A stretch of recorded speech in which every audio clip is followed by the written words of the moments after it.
go through questions, and some of these questions actually people have sent me. Others we'll go on the fly and make them up. And about the last 15, 20 minutes, we'll open up for Q&A for you guys. So feel free to ask questions. You can also tweet the hashtag as well. I'll get questions like that as well.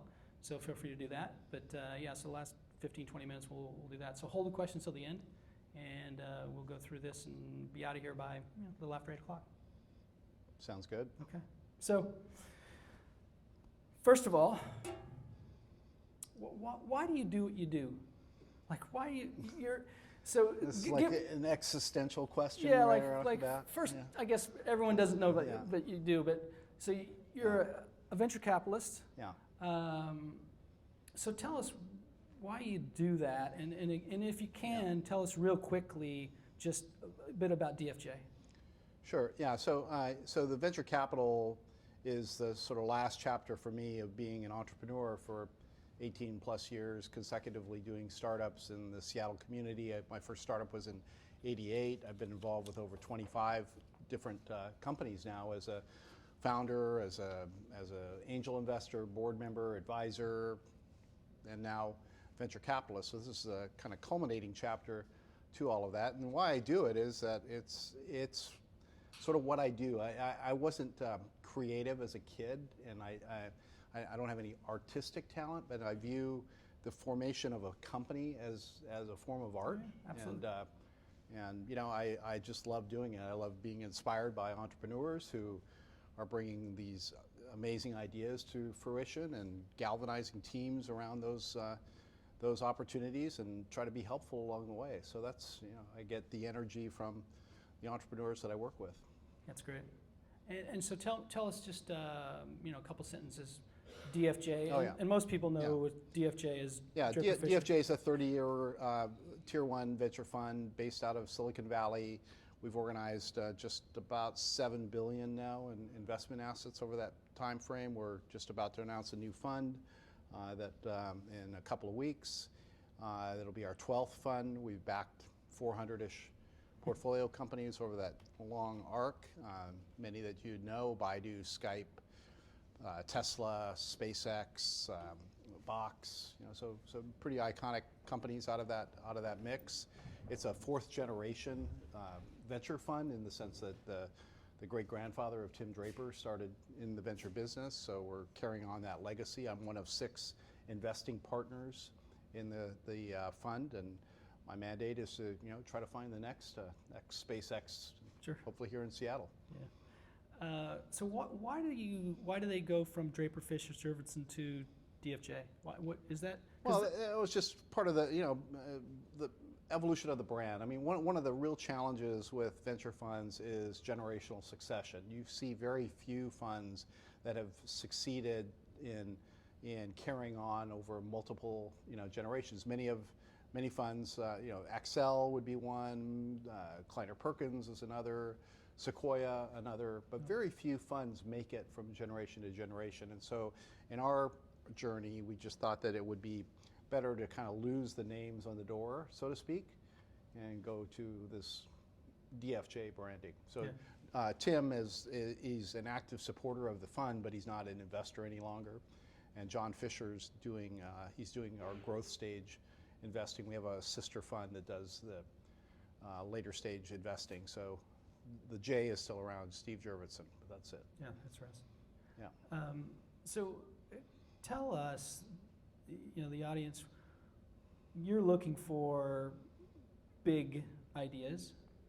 We are. What are some clues of a big idea? Because I mean, I'm sure some people in the room are like, oh, I've got a big idea, right? Yeah. I mean, I've been there. I mean, like, I thought I had, you know, a big idea, which turned out to be a fairly small idea. But what's the characteristics of that big idea? And certainly a lot of big ideas don't present themselves that way when they are nascent and just getting incarnated. But yeah, that's, you know, after 30 years in investing, we've figured out that, like in many industries, there's a power law that works in venture capital, and out of the 400 companies, you know, maybe 10, 15 of them have generated 80, 90% of the gains. All the rest are just noise, You know, we make some money, we lose some money, but really it's just those few companies that drive returns. And so, you know, at the end of the day, we're money managers. That's what we are. We sell money to entrepreneurs. We raise money from endowments and trust funds and wealthy individuals, and we're trying to place it as in companies to, you know, generate financial returns. And the best way to do that is to invest in a SpaceX. You know, so we're trying to, you know, we're very much still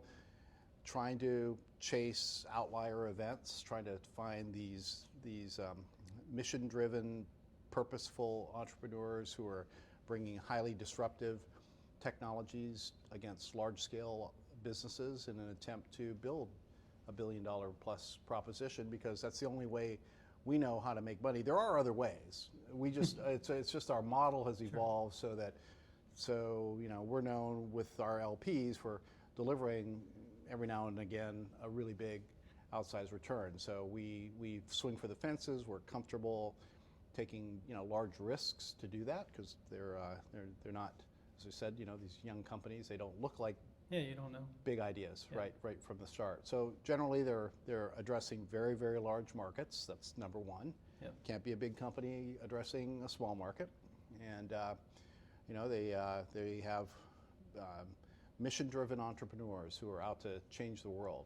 I was chatting with I think your partner, but talking about the you know, what we look for in an entrepreneur. And for me, I look very deeply at the motivational factors, because, you know, from my own experience, I know that startups are a long, long journey. They're a 7 to 10 year process in a success outcome. And there are lots of dark days and days that you wonder why you're doing this. And if you're not just obsessed with the problem you're trying to address, it doesn't work. You'll stop. Yeah. And what is a time where you met an individual and said, this guy is totally it, and you were wrong? Wrong. Oh, we can't. We got to. We can't talk about that. That's a witness protection program, right? I mean, we can't out people like that. Tell us the story. There are lots of people that, you know. Tell us the story that you, without naming names, right? You could say that. It was an interesting meetup or meeting, and. You know, I mean, I'd prefer not to you know, trash. I mean, every entrepreneur, there's some redeeming qualities to what, you know, what they're all about. But I mean, you talked about, I think you mentioned in the warm up here that, you know, Glenn Kelman had come through, right? Sure, yeah. And you know, you meet Glenn and you go, wow, this guy, there's meaning to his life. He really wants to transform the way we transact for the largest, you know, purchase of our lives. And that's, if he makes no money in the process, that's okay with him. Okay, he wants to make that happen. So, you know, we're famous for backing Elon Musk's deals, and so Elon's the same way. It's like, you know, I want to put a man on Mars. You know, I want to populate, you know, terraform Mars. Sure. And I don't care if I make any money in the process, but this is important to the survival of the human race, and he deeply believes that. Right? Yeah. So, it's having that conviction is the key there, where you just don't give a crap what people think, or like you say, whether they make money or not. That's not the critical piece. It's, this is what I'm doing, and I'll figure out the other stuff as I go.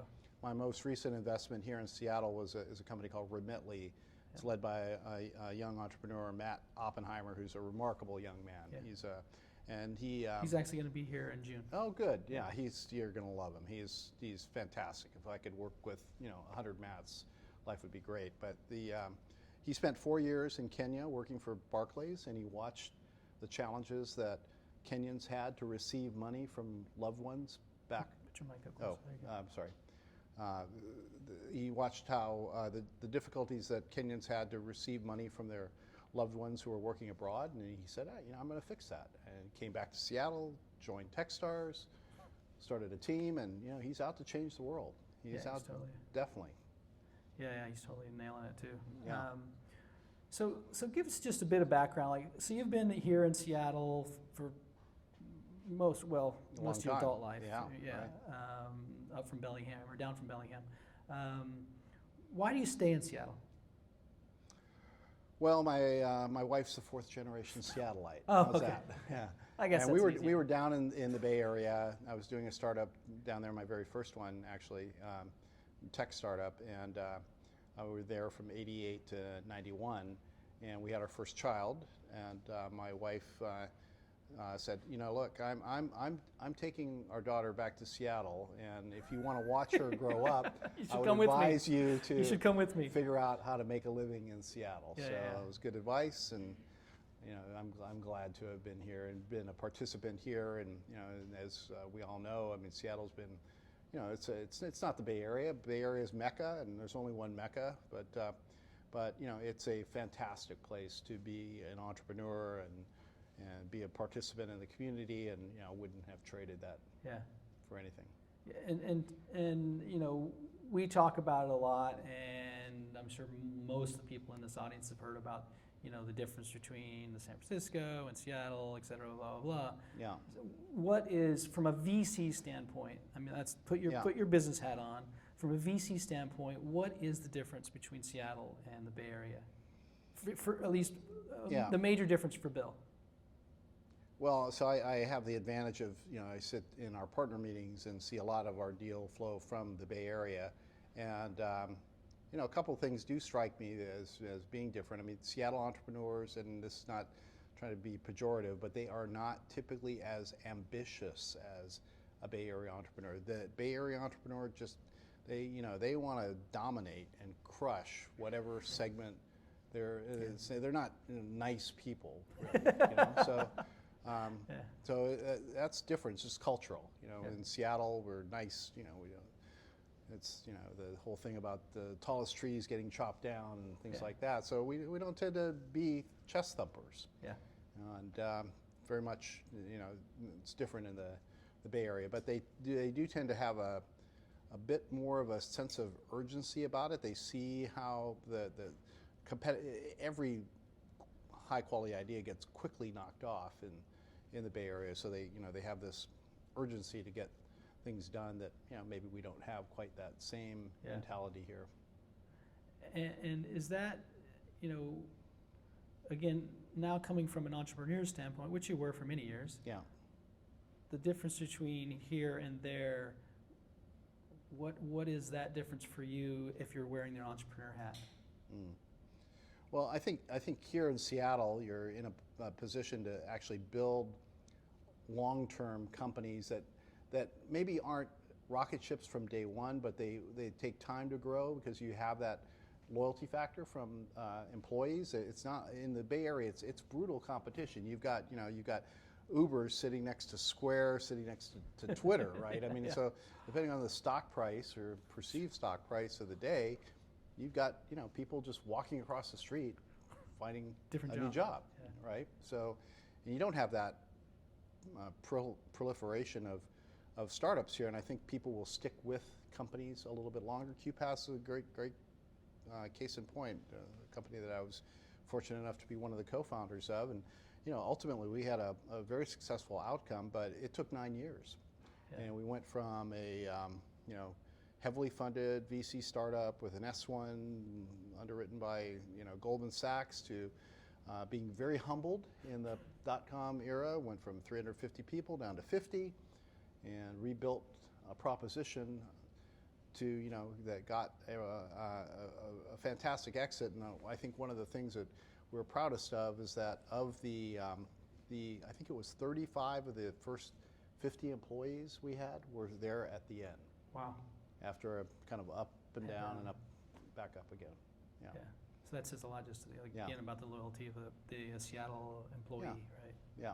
Yeah. And so talk to me about your experience as an entrepreneur, because what's interesting about you is you know, you've done both, and you've done both for a big chunk of time. It's not like you've just been a VC for a couple of years. So you know, coming from the entrepreneur hat, as most of us are in this room, what things can we do as entrepreneurs to develop the network of people like a Bill Bryant, you know, like a Greg Gottson, or you know, Jeff Interest, or any of those guys? What can we do to build that network? What would you advise people to do? Because it is, if you can walk in the room with those people, it's a very different process versus how do I get to meet that guy? right? So Yeah. how do you build that network? What's your advice on that? You mean as a first time just getting started? Yeah, I mean, kinda there's entrepreneur people guy? that are first time company or, Yeah. they're starting it. So you've got to start the process of meeting people because it is partly who you know. Yeah. So what would you tell them? I'd say go get on LinkedIn with Michael, and there are lots of connectors out here. I mean, I saw Adam out there, and there are people who have been involved with the startup community for a long time, and it's generally the case that our VCs really we say yes, we'll read every plan that comes over the transom. DFJ got something like 14,000 business plans last year, right? It's crazy. So it is a crazy number, and we actually just did an analysis. We didn't even bring one of them in. That was over the transom, right?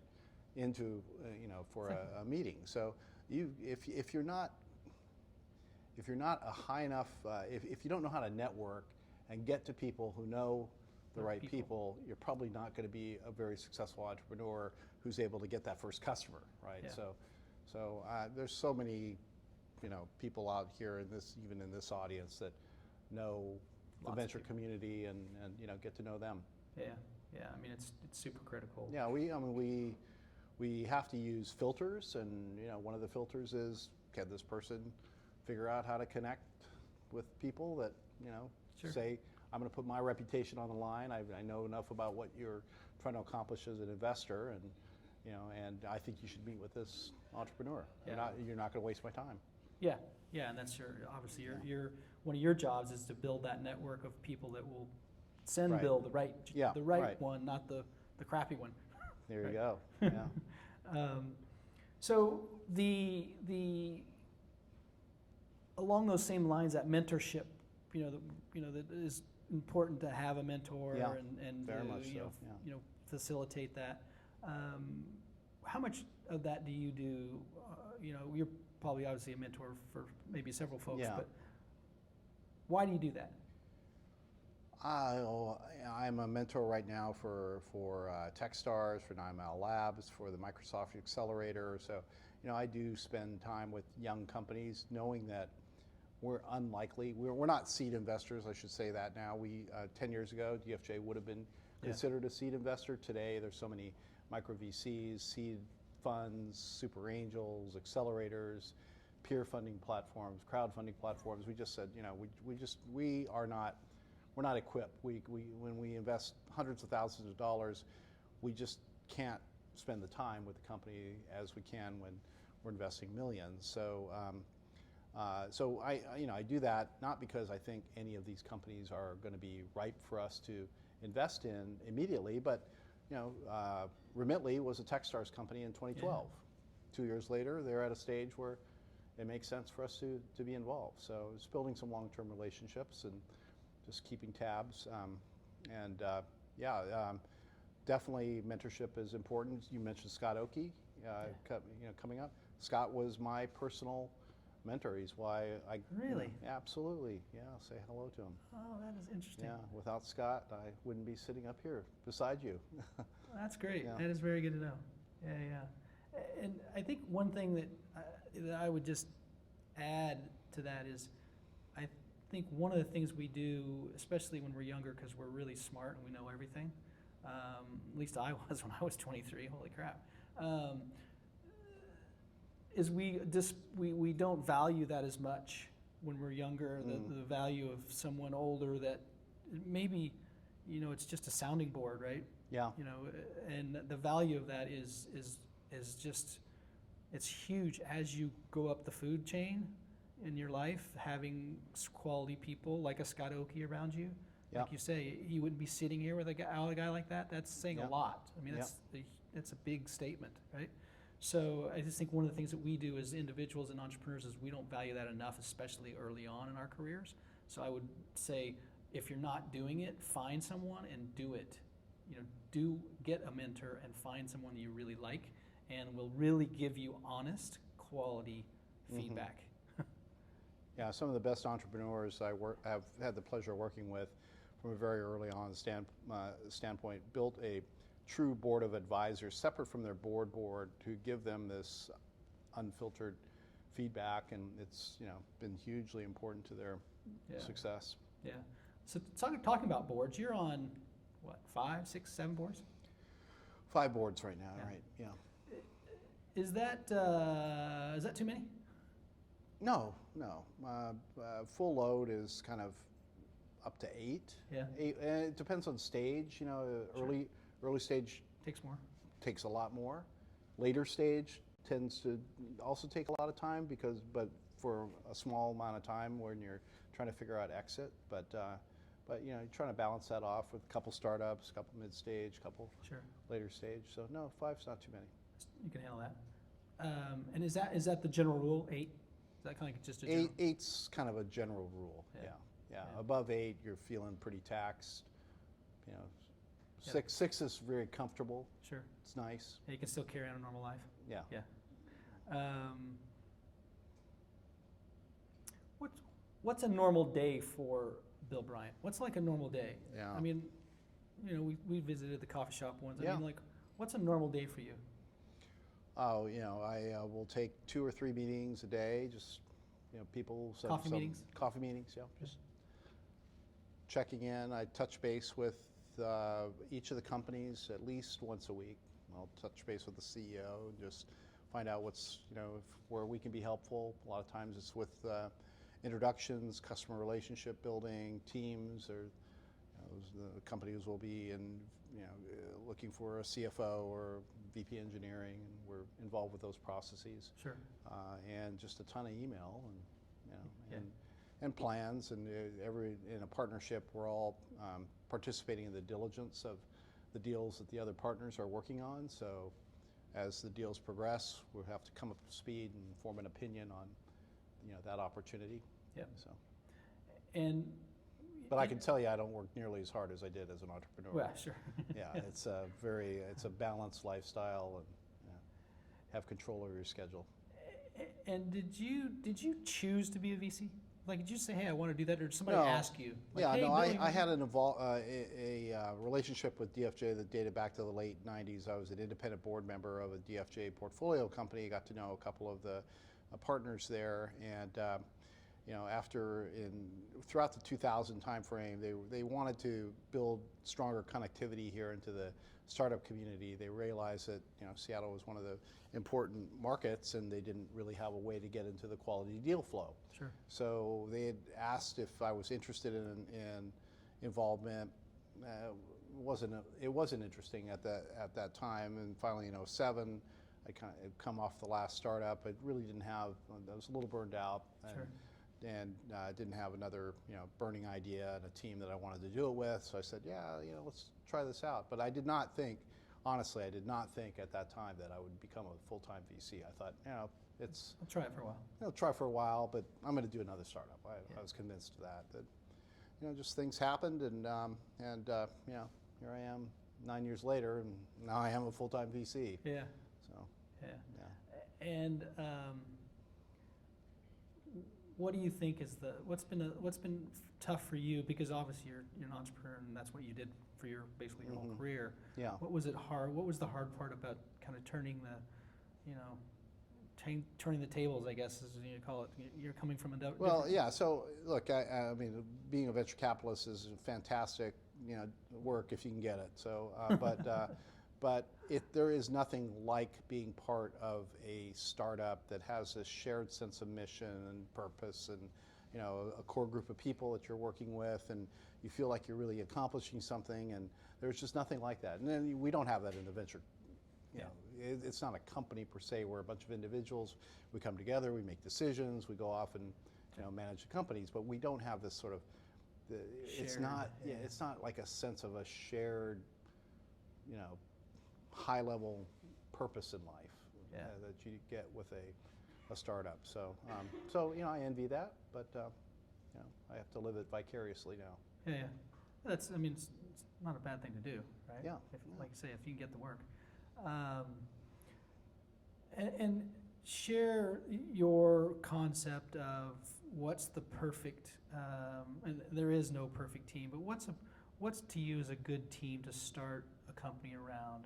Like, what do you think, in your opinion, what do the founders need to be like? What's the relationship? I mean, they need to be longtime friends? I mean, there's certain Yeah. things that people have said that, hey, they really care about in a team. What are the things that Bill cares about in a team when you're looking, evaluating a team?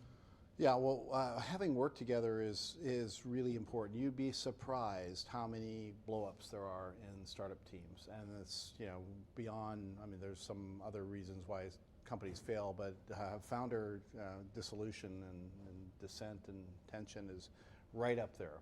And so we do look for teams that have worked together, typically in another company, and they've come back together. I enjoyed working with Michael. Hey, let's go do this start up thing. together. Yeah. So we definitely look for that. We're looking for high IQ, smarts factor, domain expertise, relevant, balanced background. So you want to have that technical founder. You want to have a product guy. You want to have sales and marketing, go-to-market kind of person, and you want to have a leader. The CEO, kind of that charismatic, inspirational, vision type person who can bring a team together and get them focused around a set of priorities. That's a rare skill set. Yeah. For sure. So we spend a lot of time. I don't think we don't do a deal where we feel queasy about the CEO. You don't. We do not. Just No. we Just it's too painful. You can have that conversation. You say, hey, are you like CEO for life, or you're okay if we move on? But and everyone will say yes, whatever the business needs and all of that. But as it turns out, there's a lot of emotion and personal ego issues and lots of things that go along with that. So it's pretty, so we make mistakes, but we don't go into a deal saying we're going to take this guy out, day 30. I mean, exactly. That doesn't work. So I guess this would be a tweetable moment. Make sure you have a leader on your team, right? That's the key. That at least one of the keys. It's just that the leadership component is just so critical. I mean, it's just the ability to bring this team together, go sell to partners and investors and first customers, and be able to share why is this team focused on this problem. Sharing that out with a set of other people that's a critical skill set. It's not sales; it's really getting people excited about the mission of the company. Yeah. And one of the things I think that we overlook as entrepreneurs is we get buried in the love of the idea, and we sometimes forget that you do have to have a leader, and it may not always come from the CEO, but you need to have someone on your team can stand up and say, let's do that, let's go that direction, and these are the reasons why, and is everyone behind me, kind of thing. I think we just sometimes forget that that's a critical piece to have on a team. You may have really 4 good friends and think we don't need that, but you do need somebody that can at the end of the day just say, hey, let's do it that way, right? Yep. And I think we as entrepreneurs get clouded because we get so excited about the idea that we forget that that's a key component of building a company. And your experiences of the several companies that you've been involved with in a startup environment, what were the things that I think that you think that were keys to you guys being successful? I mean, give us a couple that in your, again, Qpass or name any of the several that you were with, but what do you think was like, these were a couple things that, we had to have that, we were lucky because we had this thing, or? Yeah, well, luck is a big part of it, but, sure. But focus and priority is right up there. I mean, young companies are by definition resource constrained, and spreading yourself across too many fronts, fighting that 2-front war, 3-front war just does not work. So I'd say be able to prioritize what you absolutely must accomplish to get to that next step. So and what was the company that you had the most struggles? Like, what was the one that you were like, we just worked our asses off to get that far, and it was a struggle every step of the way, but we did it. Give us Well, that would be Qpass. That was, and that's a company that we, we did get defocused in the sense that we started out with this. The basic idea behind Qpass was to enable one-click purchasing across the internet. Make that so we, here Amazon shows up 96 year, and they have this thing called one-click purchasing. It's really a cool user experience. Everyone loves it, right? So we said, wouldn't that be awesome if people had a single identity, a single credential, a single payment mechanism on the back end, could go into any arbitrary website and be able to transact. Sure. And that's where we started, and we raised a lot of money against that objective, but we lost sight of that objective because we got too ambitious. We said, hey, let's not only do it on the web, but let's do it on mobile phones. Let's do it on interactive TV. So we were out pursuing deals with, the whatever Cable One and AT&T and Sure. people that we just. Yeah, it's so early on too, right? Yeah, it was totally early on where PayPal, we were competitors with PayPal at the time, and PayPal, speaking of focus, so we wanted to be internet wide. They started with one community, the eBay community, okay, and broadened out. They won the eBay, and then broadened out, right? So you guys hadn't won anything yet. Yeah, we had not. Yeah. So if you're going to give advice to an entrepreneur, what would you rephrase that? What would you just say there? You just what would be the learning that you got? If you're going to communicate that to someone. Well, yeah, it is about that high sense of focus and priority. It's just knowing that I think too many companies are trying to they're thinking about the thing they're going to do in 12 and 18 and 24 and 36 months, and having that long term, and that's it's essential. It is, but not to distract the company from what you need to do in the next 6 months. Yeah. Just to make progress and show investors that you're actually making progress against this 3 or 4 year. Yeah, just grind vision. it out, right? Just grind it out. Yeah. Just Yeah. grind So it I out. mean, it's I always had a saying that the next 90 days is, wherever you are in a company's progression, the next 90 days is always the most essential. Yeah. No matter where you're at. Yeah. And so it's just keeping a focus on that next few months of activity, and making sure that you've got the resources and the plans and the people and strategy to make that. And I think successful. one of the things that I think is much more talked about today than it was when you're in Qpass days is that like PayPal did. They focused on a thing, eBay, killed it, right, and just they were the guys. Mm-hmm. And then they went off to the next thing where we talk about that a lot, even in Lean, is focus on a thing, whether it be Seattle or whatever, and then try to go to other things, but just nail one thing really well, so then you can say, okay, I got this figured out. Now let's go to the next one. Yeah. Probably PayPal probably they had the same vision that we did. They just took a different tactic Different path. Yeah, different path. Yeah. And in the process of starting a company, what do you think is one of the bigger failures that's happening today with, again, you're talking to people all the time, every day, all day. Mm-hmm. What do you think are some common mistakes that you would say, this happens quite often? What do you think it is, or a couple things? I think we're still inventing new mistakes. I'm not sure there's one, Inventing new mistakes. Yeah. Yeah. Okay. New mistakes to be made. But I would counsel entrepreneurs, and it's not to we talk about lifestyle startups, and it's not suggesting that everyone should go down the venture capital route or whatever. But I would say that startups are inherently hard. They're difficult, and they're difficult for a reason. And they're difficult whether you have a small scale objective in mind or a big one. It's hard either way. It's hard either way. Yeah.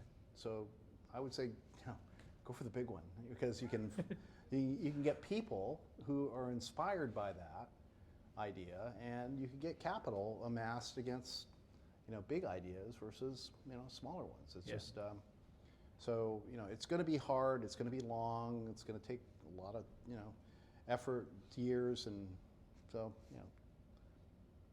raise the bar. Yeah. And do you think there is a I hate what I want to say there. Do you think there's a way that Seattleites look at that differently than other, not necessarily the Bay Area, but Bay Area or New York or LA or Dallas or San Antonio, whoever? Yeah, the only data set I can really compare against is the Bay Area. Maybe it's self-selection too, because by the time companies are pitching at DFJ, they've been screened, and so I don't actually see all the detritus. Yeah, there's a few filters to get to that stage. Yeah, sure. So I'm probably proportionally there's just as many crappy ideas in the Bay Area as there are in Seattle.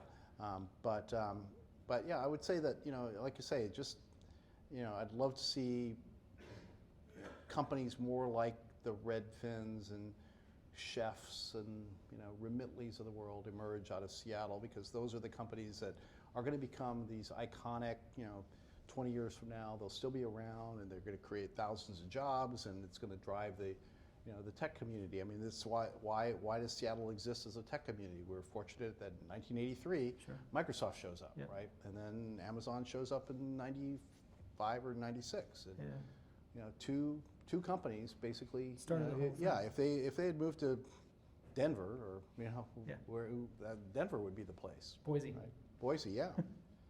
Yeah. So I'm hopeful that from a Seattle standpoint that we can grow those large, enduring companies, and I think we have a few that are in the making. Tableau is definitely a company that I think has long legs to it.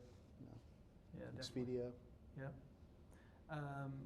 And so the process of coming up with the larger ideas, it's the same process. It is. Like you say, whether it's big or small, it's still basically the same amount of work. Where do you think an entrepreneur needs the most help in the process? Where do you think that the whole comes first in the process? Like, say you got an idea on a napkin. Yeah. You start the process, right? And at the end of the process is, you have half $500 million in sales or $1 billion in sales, and you're on your way. Where do you think is the place where the whole exists? Yeah, the whole generally exists in this thing called go-to-market. That's this mysterious process of taking the technology you've built and putting it in the hands of a buyer who values the technology or whatever you created and is willing to pay you money. And how do you create that linkage from a marketing standpoint, the awareness building, the demand generation, through a sales process if it's a more complex sale? But that's the part that a lot of entrepreneurs fall down on. They can conceive of the problem and the solution, but they don't really understand how does and I'm speaking more for enterprise tech, which is kind of what I do, but how does a buyer come to know about a solution? How do they compare it against other alternatives? What's the process they use to evaluate and procure and bring it in? How would they deploy this technology? What sort of services might you have to wrap around the technology in order to create a solution for that customer?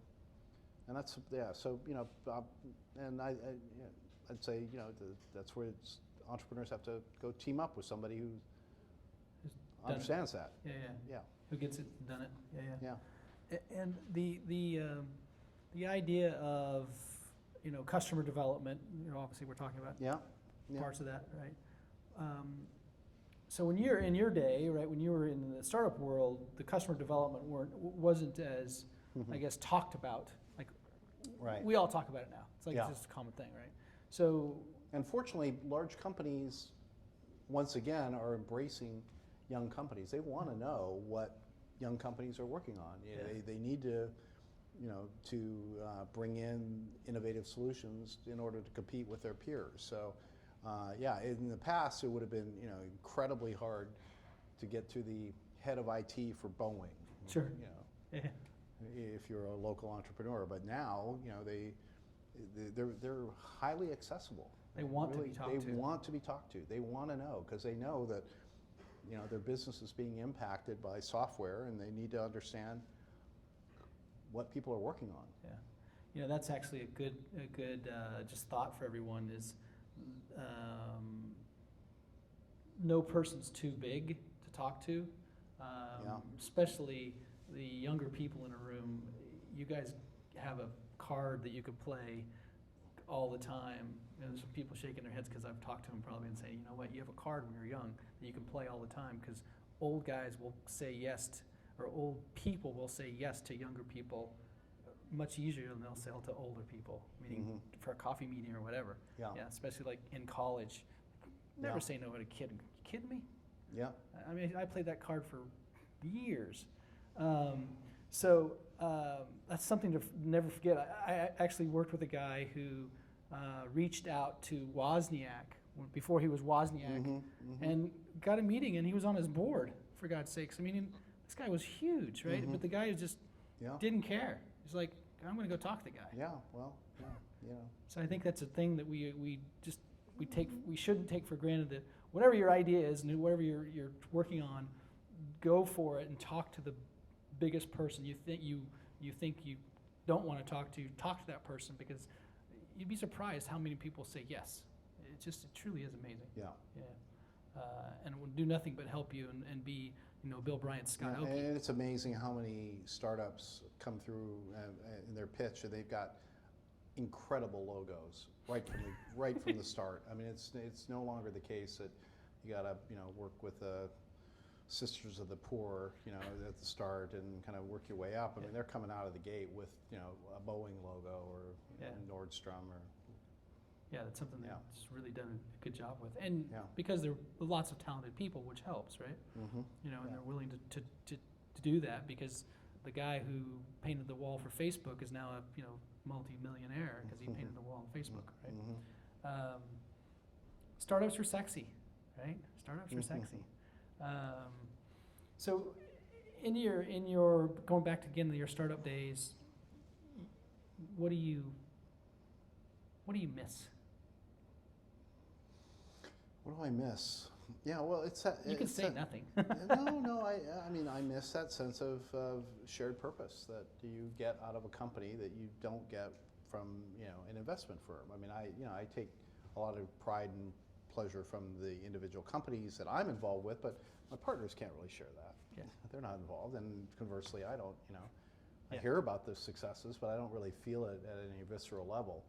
So it's just really that sense of being deeply involved with a company, its culture, it's the how the team comes together, how decisions are being made. You just you're a bystander as a venture capitalist. Yeah. You're not a direct participant. Yeah, and in your again, like you say, you're talking to these CEOs, somewhat almost weekly probably. Yeah.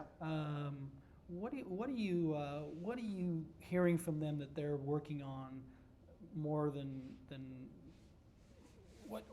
what thing do they spend more time working on, right? What is it the thing that they're trying to accomplish? And I'm talking about when they're building their company, because what I'm trying to get is what can we learn as a group that these guys are going through through you? You can say, here's some things that I hear fairly often, right? Or right, what are those things that you're hearing? I'd say the best CEOs are spending upwards of 20-25% of their time cultivating and meeting talent.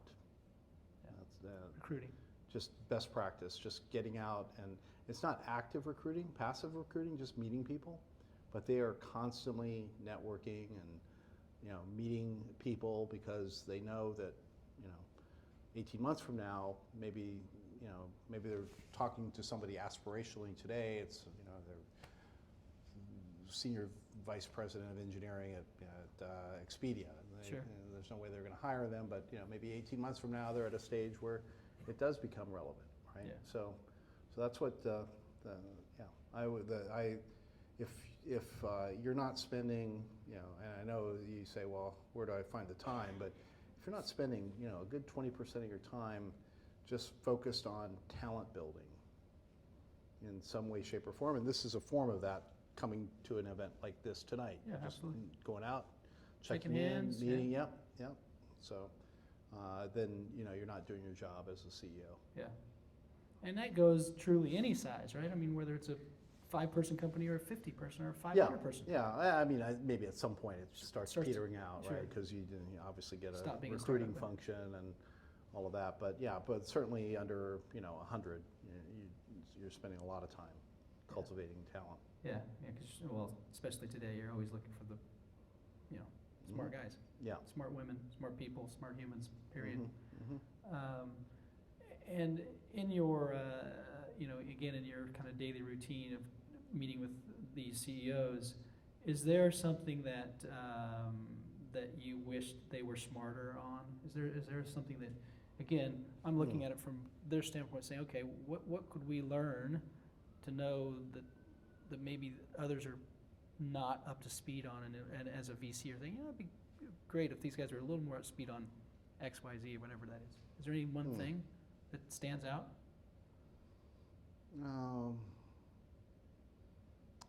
Nothing comes to mind, Michael. Yeah, that's fine. Yeah. You don't have to have an answer. I thought I was supposed to have all the answers. No, not all the answers. All right. No answer to that one. And again, for an entrepreneur standpoint, how do you tell people close to you, friends, partners, you know, family, etc.? How do you communicate to those people when they tell you you're crazy, like, or you've gone too far, right?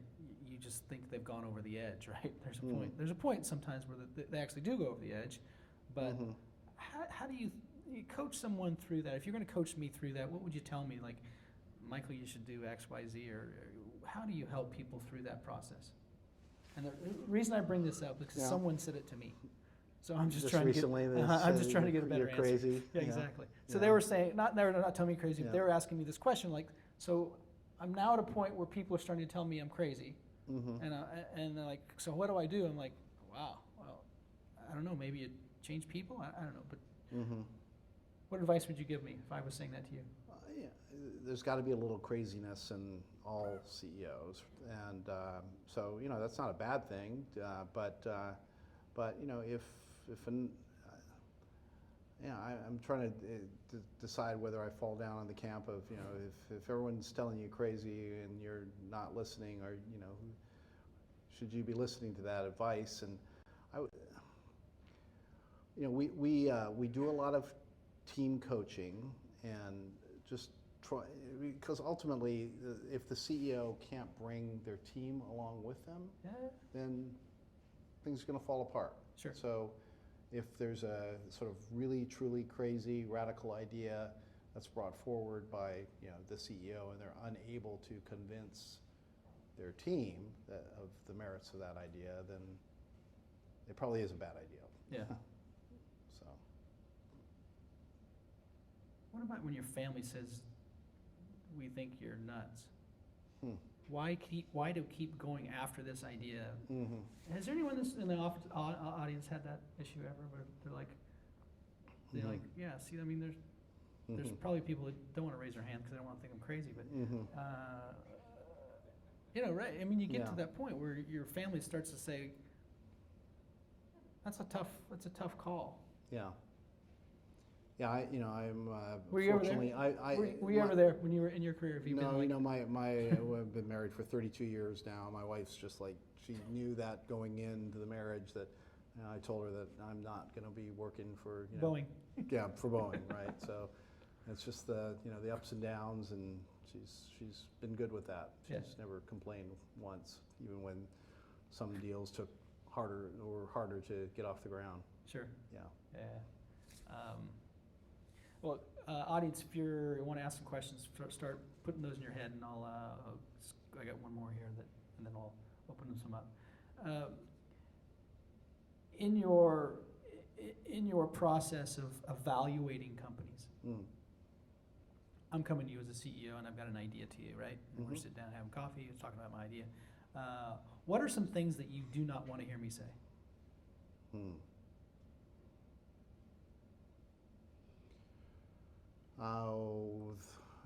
Like we don't have any competitors? Yeah, I was going to say, we don't have any competitors. It's like, okay, if you don't have any competitors, you aren't dealing with a market that anyone cares about, right?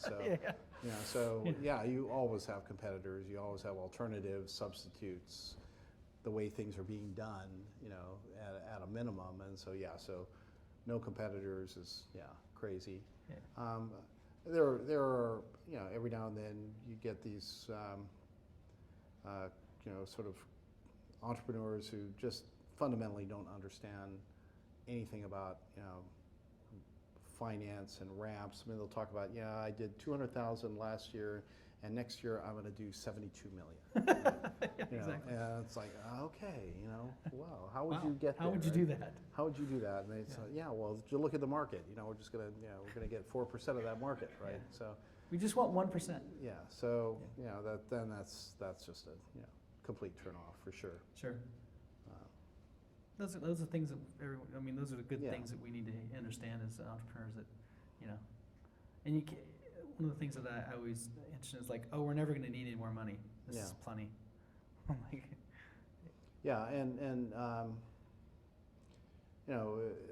any proposition that starts with we're 2x better than the competition is probably that's a non-starter as well, because it's got to be a order of magnitude improvement in some factor, costs, performance. Yeah. Something's got to be a 10x somewhere. It's got to be a 10x. Support. I mean, something's got to be a 10x. Yeah. Yeah. That's someone. Actually, one of my mentors told me that way back. It's like if it's not 10x, then you shouldn't be doing it. Yeah. You should go somewhere else. Yeah. Right. You can't do it 10x better than the next guy. Questions over here.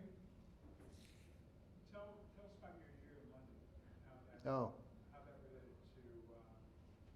I'll repeat the question. Okay, I spent a year in London from 2013 to 2014, and it was a bit of a boondoggle, the honest truth. It was a working sabbatical. Just stayed active with the companies I was involved with, but wasn't really there to cultivate new deal flow. So it was a fantastic year. If you ever get a chance to work abroad in a place like London, definitely go for it.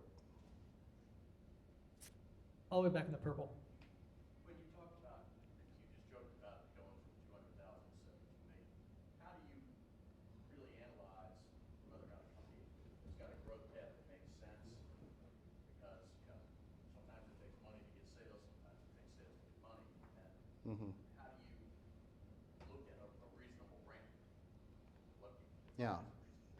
Well, and this is going back to the topic of sort of understanding go-to-market processes and what's possible for a sales organization or a channel to deliver, and how long what's the sales cycle look like if you're starting from day one with no customers and it's a 6-month process to get sales, well, and you're showing that you've got a big ramp in sales in 3 months, well, that doesn't make sense, right? So it's just really tying the ramp to, it becomes somewhat mechanized in the sense that it becomes around sales productivity and sales quotas and quota management, and a lot of entrepreneurs just really fall down in that area. They just do not understand, how would I assign a sales? They'll say my sales reps have a $1.2 million quota, and you're selling a $10,000 piece of technology, and you go, wow, well, that's a lot of transactions, and it's like the first time they've done that math, and so. At what point is a startup ready for VC capital?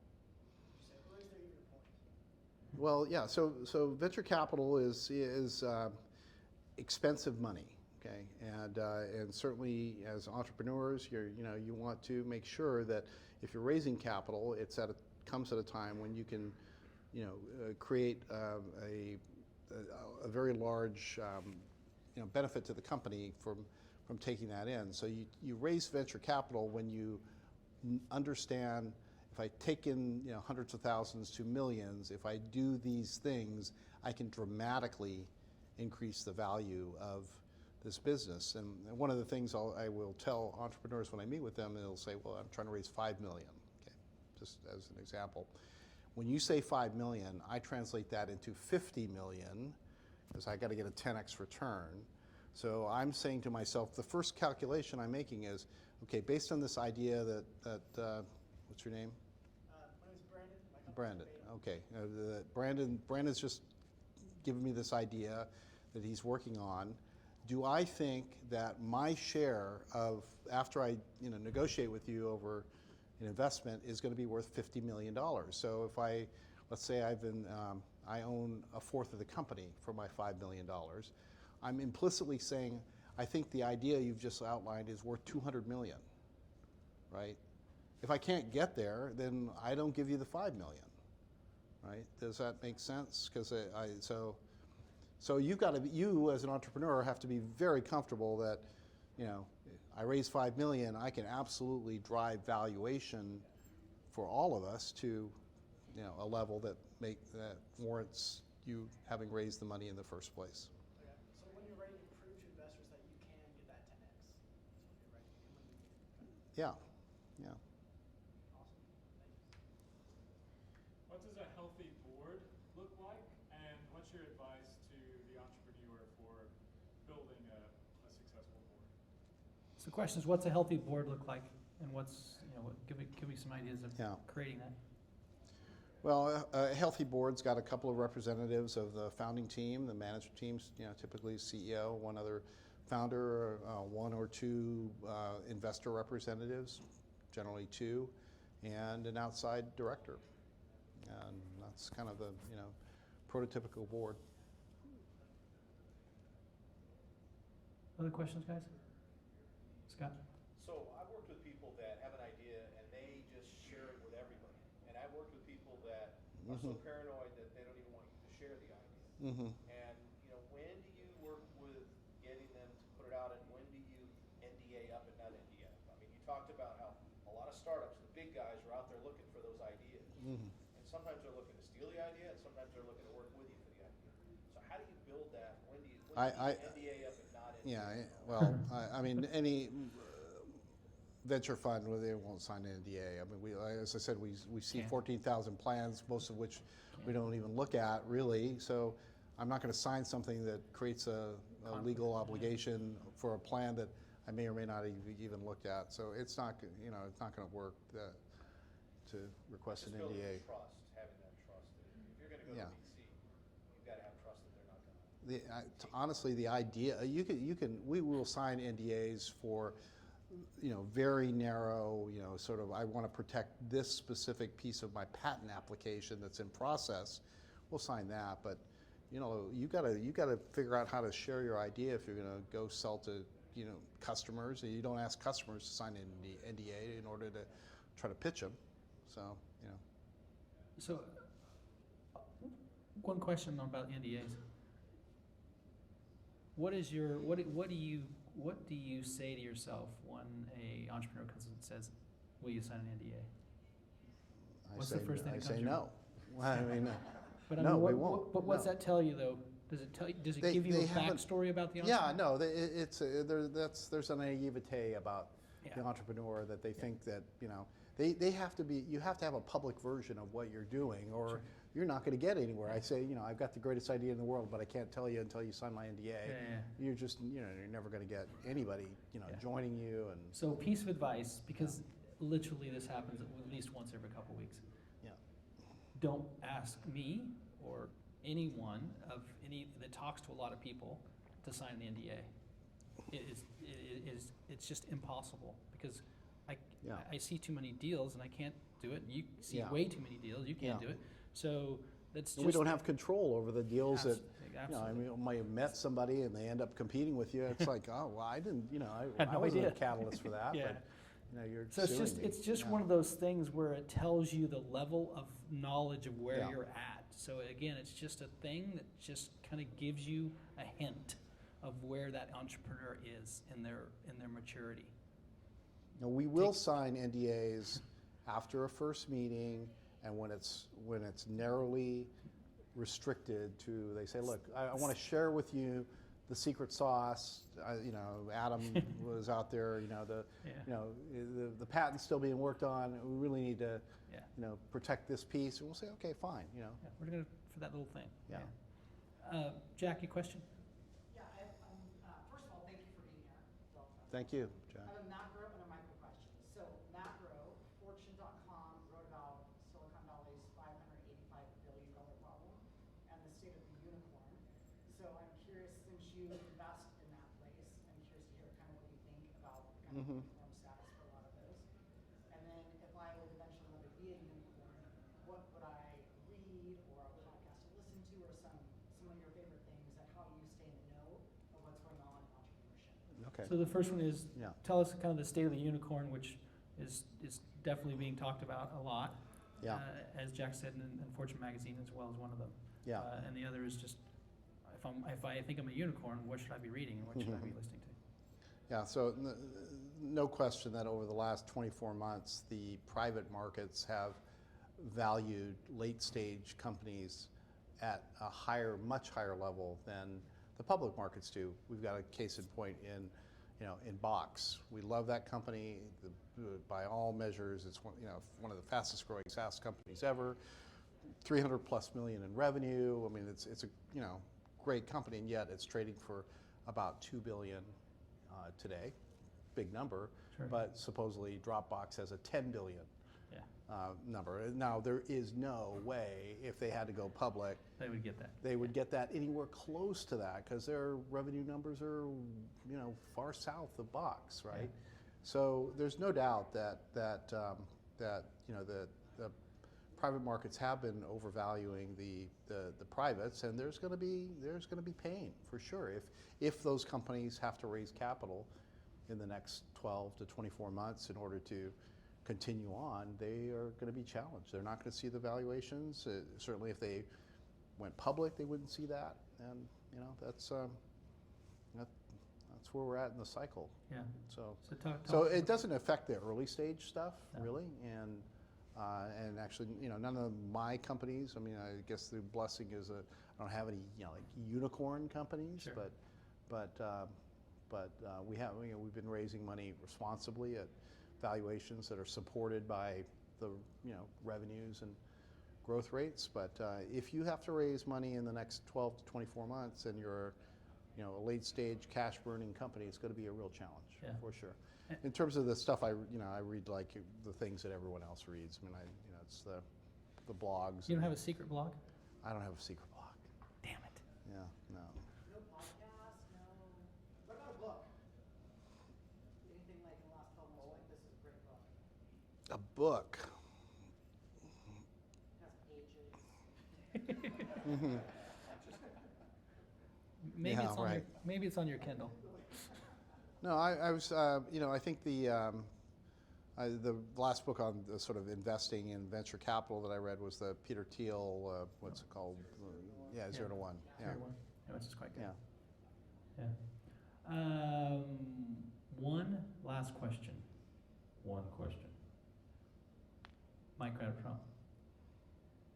I'm interested in of all the landscapes you've seen. I've been lucky. I wanted to get your thoughts on the Seattle ecosystem and infrastructure relative to other. We're in a whatever 7-year boom cycle, but relative to other growing Mm-hmm. ecosystems. When you look at Seattle, and you think of these other smaller or more successful. What do you think is either missing from Seattle, or what do you like at Seattle that you think would be stronger to make the DNA better for you? Mm-hmm. Soil more fertile, or whatever metaphor you want to use. I've been fortunate to work with several small teams, one from Portland, one from Seattle, one from Pittsburgh at CMU, one in DC, and they're all now in either Austin or Silicon Valley. Mm-hmm. And the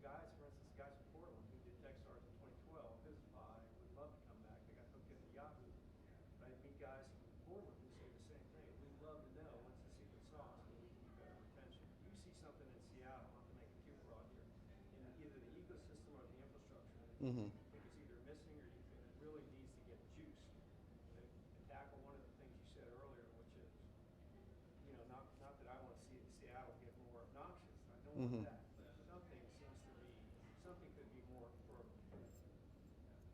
Yeah. So the question is, what in the ecosystem of Seattle can Yeah. we do, or does Bill think there is something missing that we could improve on or add to make the Seattle ecosystem better, faster, stronger? Right, Mike? Yeah, look, long term, you know, super bullish on Seattle. We're, you know, as I said, we're not the Bay Area, but that's, you know, totally fine with me. And you know, the high quality of life that we offer here is going to, over time, trump, you know, the Bay Area. Same for Portland, I'd say. But Portland's going to be a great community because people ultimately want to raise families and live in decent places. But in particular in Seattle, I think there are two things that are going on right now that are going to play to our strengths. So every single significant cloud infrastructure company, you know, public cloud side is based here in Seattle, right? So you got AWS, you got Azure, you got the Google Compute Engine, you've got HP's cloud group is up here, Oracle's cloud group is up here. So, you know, theoretically, all of the core technologies are being developed, and it's all going to come through Seattle. So the best thing for the Seattle startup community would be for Amazon to have, you know, a 30% hit to its stock price and stay there for 18 months to push out some of those engineers to get Could going start their own deals. to basically rebuild technologies that were working well in Amazon for everyone else. Yeah. Okay, that's a time-honored strategy in startups.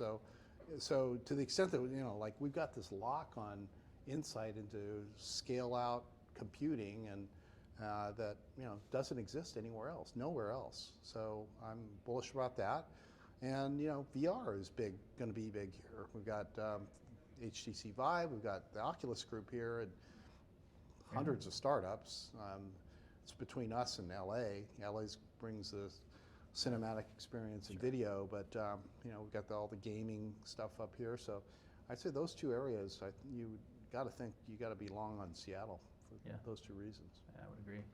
But what we don't have is, like, I wish, you know, we don't have any kind of social thing going on, you know, like the Facebooks and LinkedIn. Social and network. Social. Yeah. So we really needed something big in that area.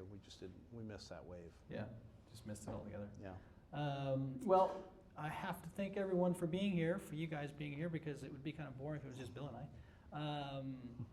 No offense, but so thank you all for being here, taking some time this evening and showing up.